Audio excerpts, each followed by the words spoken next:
مشاهدينا Pemirsa من Al-Iraqian العراقية News, kini الإخبارية kita ننتقل beralih ke للمؤتمر konferensi pers الصحفي Menteri لوزير Ketenagakerjaan العمل السيد Bapak أحمد Ahmad الأسدي. Al-Asadi. Hari ini kami menggelar konferensi pers untuk menjelaskan secara terbuka mengenai instansi atau pegawai yang tercakup dalam ketentuan keputusan ini. Pertama, ada undang-undang yang tidak ada keputusan Dewan Menteri yang berada di atas undang-undang. Ada undang-undang Kementerian Pendidikan Tinggi dan Pendidikan Ilmiah dan Undang-Undang Kementerian Pendidikan dan demikian pula untuk kementerian-kementerian lain. Pasal yang menjadi super kontroversi adalah pasal 7 dari Keputusan Nomor 40 Tahun 2026 yang menyatakan bahwa pemberian tunjangan layanan perguruan tinggi hanya dibatasi pada Kementerian Pendidikan Tinggi dan Riset Ilmiah, Kementerian Kesehatan, serta semua instansi yang tunjangan tersebut hanya diperuntukkan bagi mereka yang bekerja penuh waktu sebagai pengajar dan dihentikan bagi mereka yang tidak bekerja penuh waktu tanpa terkecuali. Beberapa hal yang ingin saya sampaikan di antaranya memastikan bahwa semua kementerian menerima tunjangan layanan perguruan tinggi. Namun hari ini kami juga membahas secara khusus pegawai Kementerian Pendidikan, mengingat saat ini kami memikul tanggung jawab atas kementerian. Keputusan ini menyatakan bahwa seluruh instansi yang memberi tunjangan layanan akademik, termasuk Kementerian Pendidikan, tercakup dalam ketentuan tersebut. Dengan demikian, selain Kementerian Pendidikan Tinggi dan Riset Ilmiah, serta Kementerian Kesehatan, semua kementerian atau instansi lain yang memberi tunjangan layanan akademik juga termasuk di dalamnya. Dua, untuk menjelaskan pasal ini yang telah menimbulkan kontroversi sehingga banyak pegawai khususnya Kementerian Pendidikan mengira bahwa tunjangan layanan kolektif mereka telah dihentikan, terutama bagi para teknisi dan staf administrasi.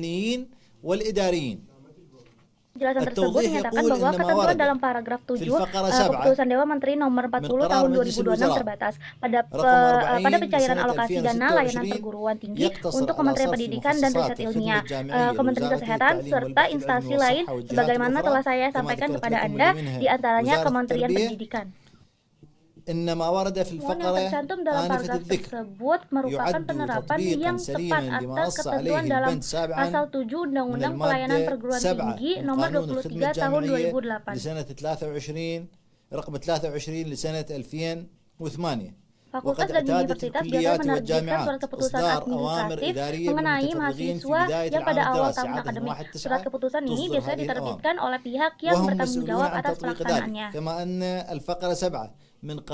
Selain itu, ayat 7 dari Keputusan Dewan Menteri yang menjadi sumber kontroversi sama sekali tidak mempengaruhi tunjangan layanan universitas yang telah diberikan.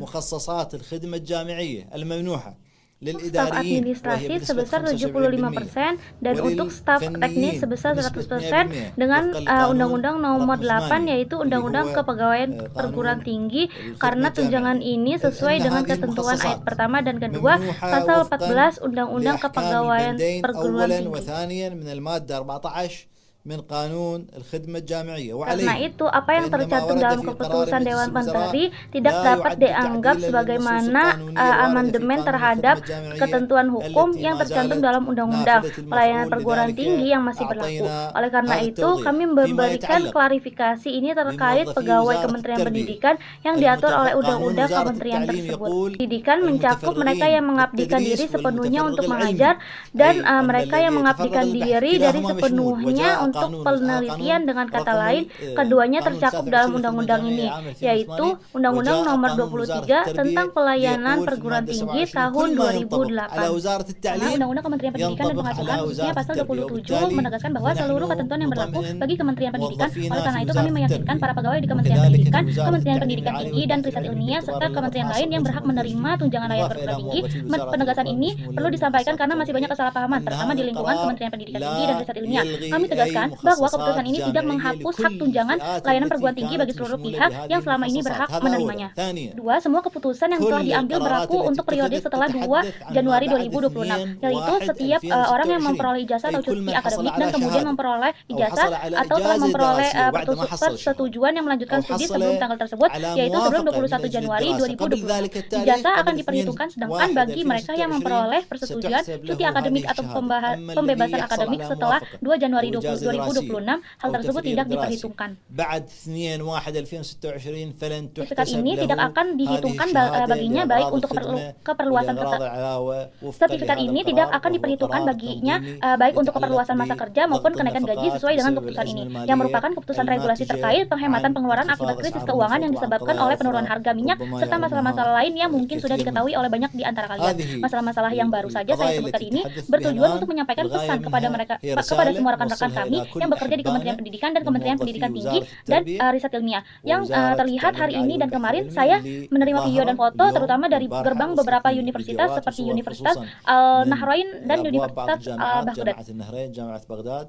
Keputusan ini berlaku untuk periode setelah 2 Januari 2026 dan pengecualian semua pihak yang menerima tunjangan universitas, termasuk tenaga teknis dan administrasi, terutama di Kementerian Pendidikan, serta para dosen penuh waktu dan penelitian penuh waktu di Kementerian Pendidikan. Mereka semua termasuk dalam tunjangan ini.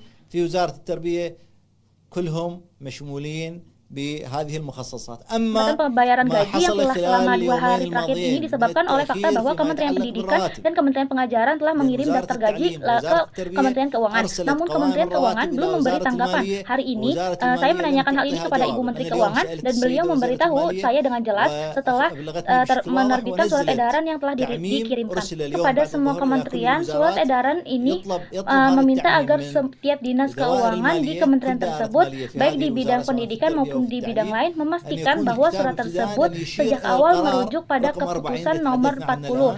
Jika tidak membahasnya sekarang, keputusan nomor 40 pasal 1 ayat 2 huruf A, B, C yang mewajibkan semua dinas negara yang didanai secara terpusat untuk daftar rincian jumlah gaji pegawai tetap, pegawai kontrak, dan upah harian jika ada yang memiliki alokasi anggaran dalam pengeluaran aktual tahun sebelumnya.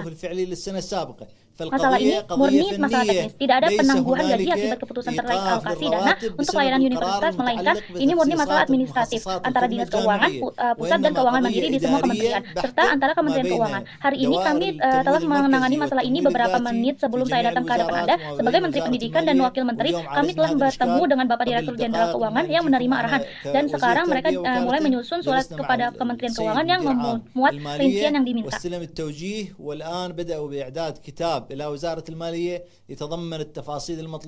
Insya Allah proses penyusunan gaji akan dimulai dan semua orang akan menerima gaji mereka seperti biasa. Salam hormat kepada semua saudara dan saudari serta putra dan putri yang bekerja di berbagai kementerian negara.